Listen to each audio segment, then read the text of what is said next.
Okie dokie. So we're back from our foraging now, and boy, what a day it's been. So I'll just give you a quick look at today's result. Yep, so that's out. Isn't that fucking down? I mean, camera's picking up, but that's my son and I's daily quota of the Cockles. So there's 40 in there. Counted them. Off camera, managed to get an octopus. This was caught in one of the crab traps, and a nice bag of crabs there. So what I had in mind for this catch and cook is I'm going to be doing a Vietnamese style crab soup. It's a traditional soup called BUN RIEU, but I'm going to be doing it with a twist. The twist is I'm going to be adding the octopus and the cockles in for just an added depth of flavour. So we're going to finish unpacking. We'll process these and we'll check in when it's time to start cooking. Okay, it's time to cook now.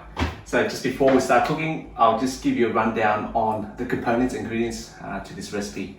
So first up, the first component is, like any noodle soup, these are the components for the stock, which is the base of the dish. And what I have here is just a bit of pork broth. This is the liquid that I use to cook the crab and the octopus in, and it's been reduced and then strained. And the other couple of ingredients is tomatoes, some eggs, tofu, and for any BUN RIEU dish, the key ingredient is the crab paste. These are just the rice vermicelli, that's the brand that I use. And the last component to the dish is these are your toppings. So off camera I processed all that seafood.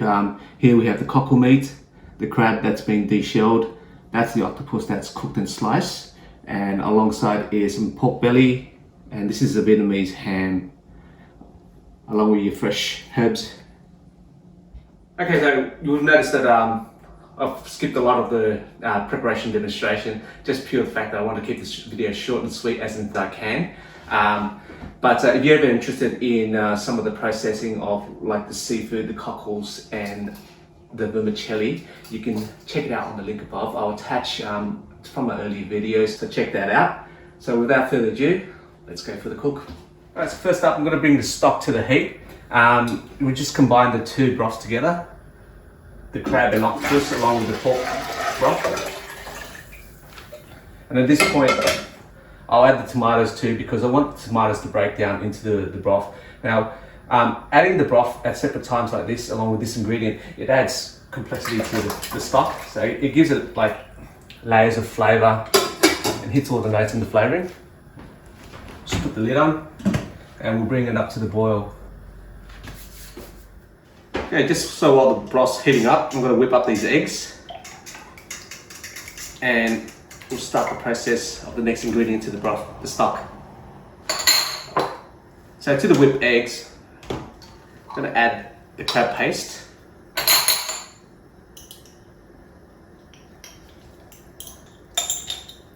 And this crab paste and egg not only acts as a flavouring to the broth, but it's also like a filler. It gives it a meaty feel as well.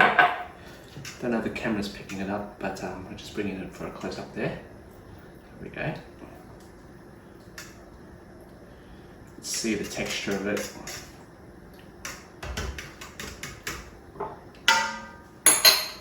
Second jar.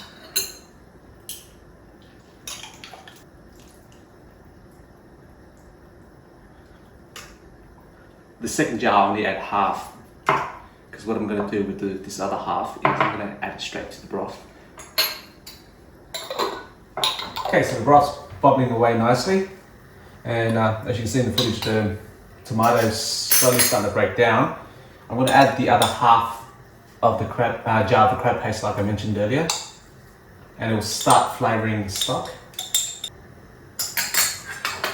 Use some of this to rinse it out so we don't waste any of it.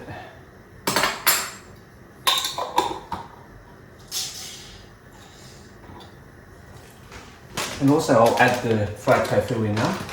It's just that give these tofu a chance to soften up, and they're like a sponge, so it'll absorb all that lovely richness in the broth. And it'll taste amazing when it's time to serve them up. Okay, so we'll put the lid back on. Let that do its thing for a little bit and we'll check back in. Okie dokie, so the tofu is softening up nicely and it's just coming on the time when I'm going to add the egg and the rest of that crab paste. But just before I do that, I'm just going to check if the flavouring needs any adjustment. So I'll just go in with this spoon. I'm guessing that it needs fish sauce, that's why I've already got it handy. Yep, so it needs a little bit more salt. So the fish sauce is just to add a little bit of salt to the flavouring. For a pot this size, I'll probably go for a full ladle's worth there. And we can always add more at a later stage if we need to. Let's taste now. Yep, that's about right. So with the egg and crab mixture, it's at a rolling boil right now, but I'm not going to add it all in at one time. So we're just going to gradually add it in. And what I'm going to do is I'm not actually going to vigorously stir it to break it all up. I'm just going to slowly fold it in because I do want to have slightly large chunks of this egg and crab mixture floating through the water as well, the broth as well. Just gradually add some in. Ladle a bit in to the surface. Rinse off that ladle.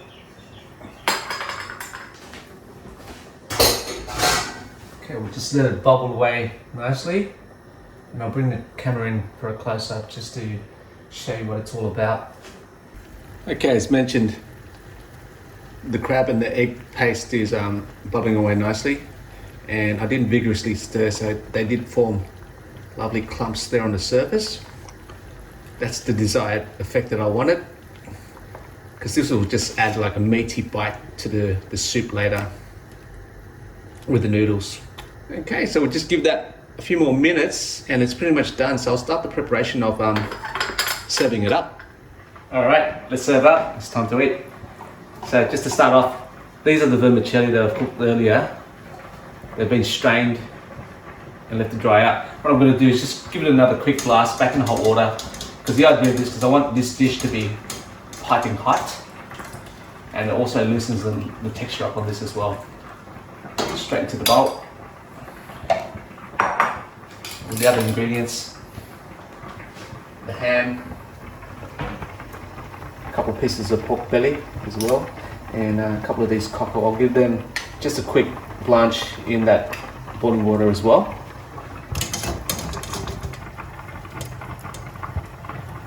Just to warm it right through. Let's go on. So I'll ladle in the egg and crab paste stock along with a few bits of tofu.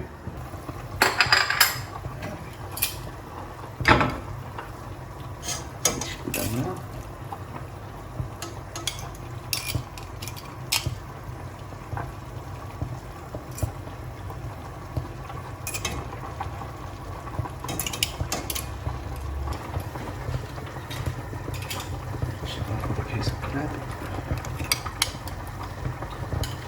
Just some of the crab meat.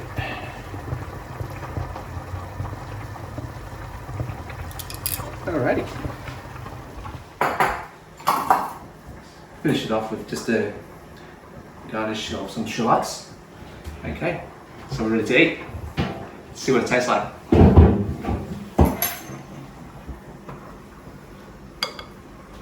Just have a little taste of it, bro. So, as I mentioned, the rest of the toppings here are the veg, and traditionally this dish is eaten, it's served with just a dollop of shrimp paste here. This is quite pungent, but it adds a deep, savoury, salty, umami flavour to it. And I'll just break off some mint leaves as well, just to add that in.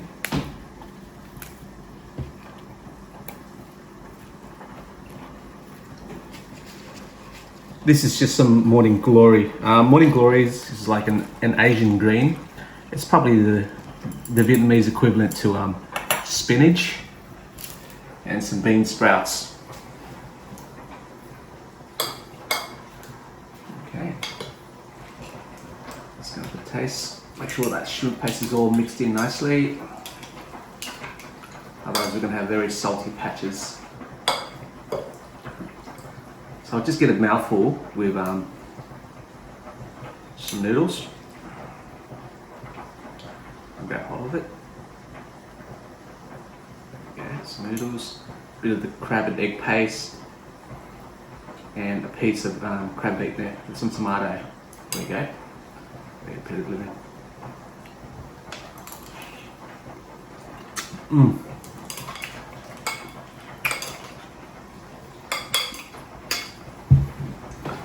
That's sensational, guys.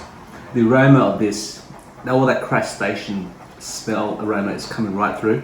And as I mentioned, how I added the broth at different times, it has added layers of flavour, because you can taste the earthiness of the octopus, all that richness from the crustaceans, and the meaty flavour of the egg and the tang of the tomato has come right through. So as you can see, it is quite simple to make. However, there are probably some viewers out there, some of my Vietnamese viewers or people that have travelled to Vietnam and have sampled a lovely street food. They're probably commenting and saying, this is not how you make bún rieu. Yeah, and they're probably right too. But this is, I would say, it's probably a bún rieu đặc biệt. Like, you know, when you go into a pho restaurant and you order the pho with a light or a burger with a light, this is the equivalent. And it's certainly not like an everyday dish, as you, behind the scenes there's so much preparation, but it's something that you'd probably do if you had friends for dinner, someone that you wanted to impress. But nonetheless, it's quite sensational. And also, if you're interested in how to make it, although the demonstration was quite brief, I will add a list of the ingredients and the method on how this was made in the description below, and check out the other links that I mentioned earlier on the processing of the cockles, cooking of the noodles. So once again, guys, I hope you enjoyed this video. I hope you found it informative and enjoyable. But as for now, I'm gonna sit back and enjoy my hard-earned dinner. And until the next video, bye for now.